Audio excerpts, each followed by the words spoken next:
On est toujours à La Paz, dernier jour de voyage, et tout à l'heure on va aller voir le catch avec les Cholitas. Et petite vidéo pour te dire quel est le rôle le plus important maintenant que j'ai beaucoup d'appartements. Alors mon rôle le plus important, c'est de continuer de trouver des projets et de continuer de trouver des financements. Parce que qui dit financement, dit nouveau projet, dit travail pour mon salarié. Car j'ai ma propre boîte de rénovation, il faut bien que je le fasse bosser. Sachant que l'objectif, c'est d'avoir une boîte de rénovation qui ne rénove que mes propres biens. Et ensuite, trouver les financements. Donc c'est-à-dire aller voir les banques et améliorer mon dossier bancaire. Et bien communiquer sur mon dossier bancaire. En dessous, tu as une formation qui concerne le crédit. Parce que j'ai un ami qui pensait ne pas pouvoir être financé, il a acheté son premier immeuble. Il allait s'arrêter à son premier rejet de crédit et au final, ça a été accepté. Donc, si pas d'argent, pas de projet. Si pas de projet, pas de liberté financière, pas de rente, pas d'appartement à louer, pas de cash flow, rien du tout. Donc l'argent c'est le combustible avec lequel on avance. C'est notre gasoil. Sans argent, pas de projet et on progresse pas, les revenus n'augmentent pas. Donc important pour nous investisseurs de toujours savoir comment aller chercher l'argent ou toujours savoir avoir du cash qui se dégage de nos opérations. Moi j'ai un de mes potes qui est ici avec nous, qui était au Chili, en Bolivie. Et bien ce qu'il fait lui, c'est qu'il revend régulièrement des biens.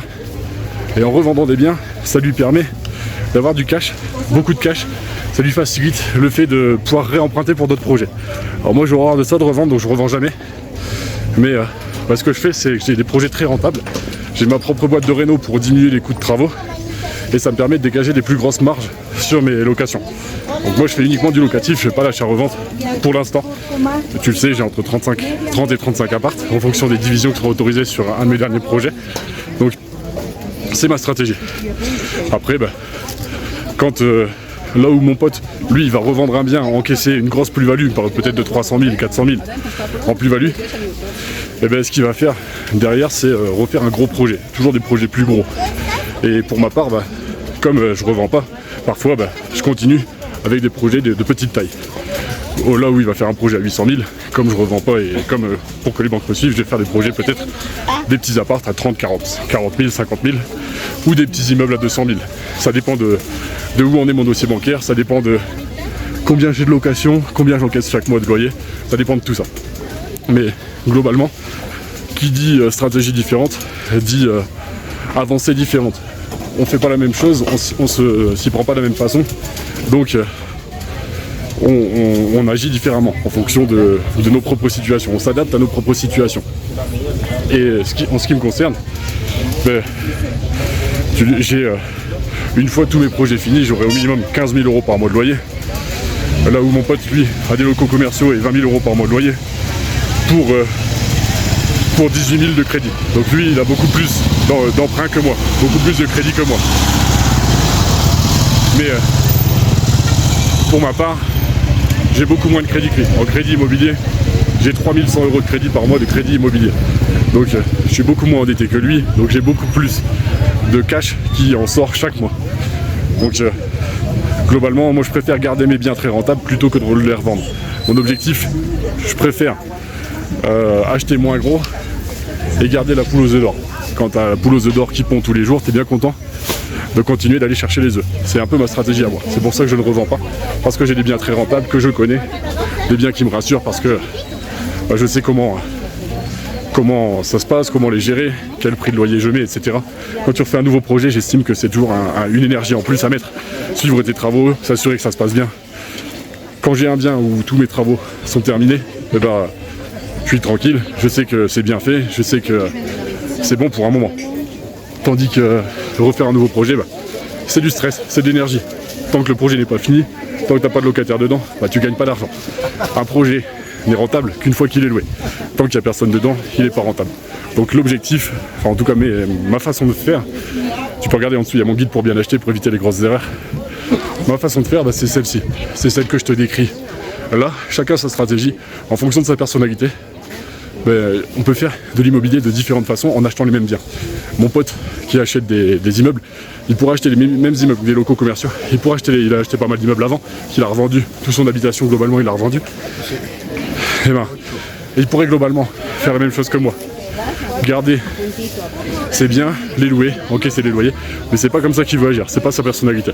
Donc on peut tous avoir, avec les mêmes bâtiments, des projets différents, des façons de faire différentes, en fonction de ce qui nous correspond. Et moi, pour ma part, ce que je veux, c'est grossir chaque mois, toujours garder ce que j'ai, et avoir de plus en plus de loyers mensuels. Quitte à ce que mes loyers mensuels n'augmentent qu'un petit peu par année, je veux pas revendre, j'ai pas envie. Comme j'ai mis de l'énergie sur les projets, j'ai pas envie. Chacun sa façon de faire, et en fonction de ton dossier bancaire, peut-être que pour toi, ça sera beaucoup plus intéressant de revendre parce que ça te permettra de faire des plus grands pas après. Tu revends, t'encaisses beaucoup de cash, la banque se dit que c'est très crédible et elle te prête beaucoup plus. C'est possible aussi. Moi, pour ma part, c'est pas ce que j'ai envie de faire, donc je le fais pas. L'important pour moi, c'était d'être libre financièrement, j'y suis. L'important, c'était d'avoir beaucoup de rente. J'en ai, donc je me casse pas la tête au-delà de ça. Peut-être qu'un jour, je ferai de l'achat-revente juste sur des projets qui sont pas dans mon secteur, pas dans le secteur où j'aime investir, pas dans le secteur où c'est proche de chez moi. Si je fais des achats-reventes, ça sera des biens où globalement je ferai juste des divisions électriques, je rajouterai compteur d'eau, compteur d'élec avec une société qui n'est pas la mienne, au moins j'ai aucune responsabilité et je découpe les biens et je revends des appartements d'un immeuble.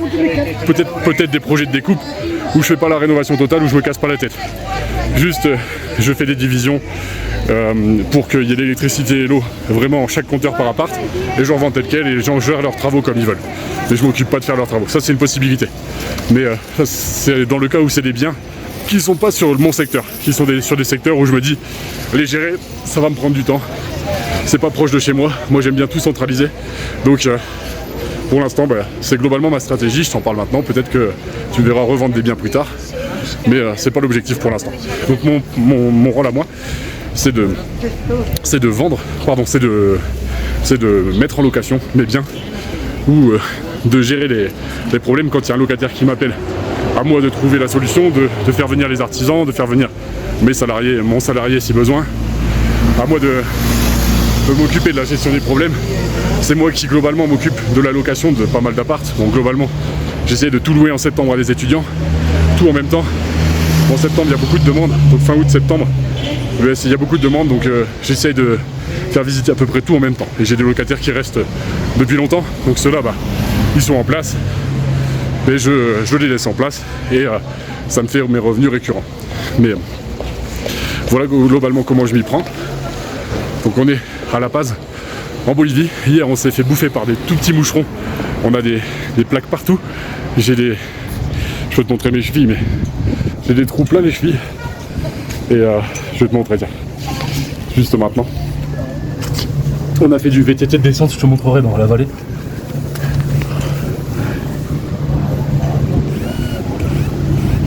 Je sais pas si tu vois, mais globalement, même les mains, on s'est fait bouffer. On a par des tout petits moucherons.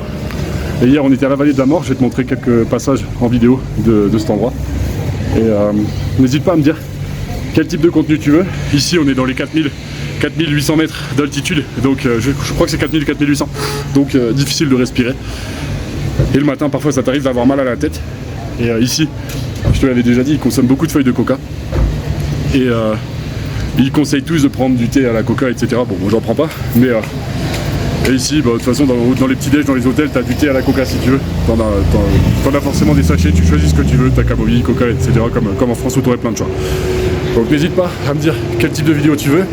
N'hésite pas à me dire qu'est-ce qui t'intéresse, qu'est-ce que tu veux apprendre. Et en dessous, t'as pas mal de formations à moi. Formation pour, si tu veux créer ton business en ligne. Et t'as des formations, parce que j'ai vendu pas mal de formations première année de médecine. Je t'explique comment je crée mon business. Petite formation à un tarif très accessible en dessous.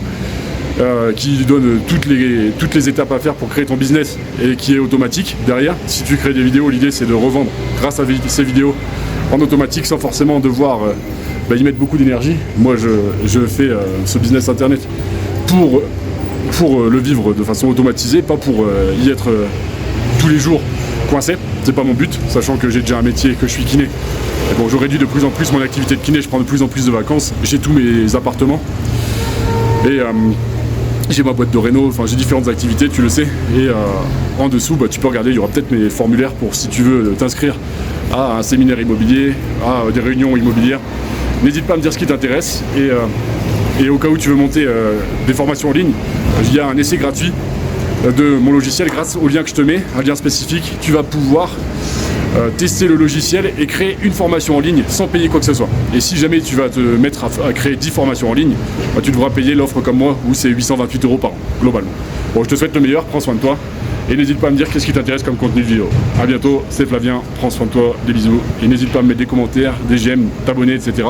si mon contenu t'aide. Et je pense que je te répète beaucoup les bases parce que ce sont les bases qui sont essentielles en immobilier. Il y a beaucoup de grandes bases, de grands principes auxquels tu ne peux pas déroger. Il faut absolument les suivre et c'est comme ça que tu vas loin. Et globalement, tous les gros investisseurs ont suivi les mêmes principes et c'est comme ça qu'on a des gros patrimoines et qu'on va loin. Prends soin de toi, bisous, c'est Flav.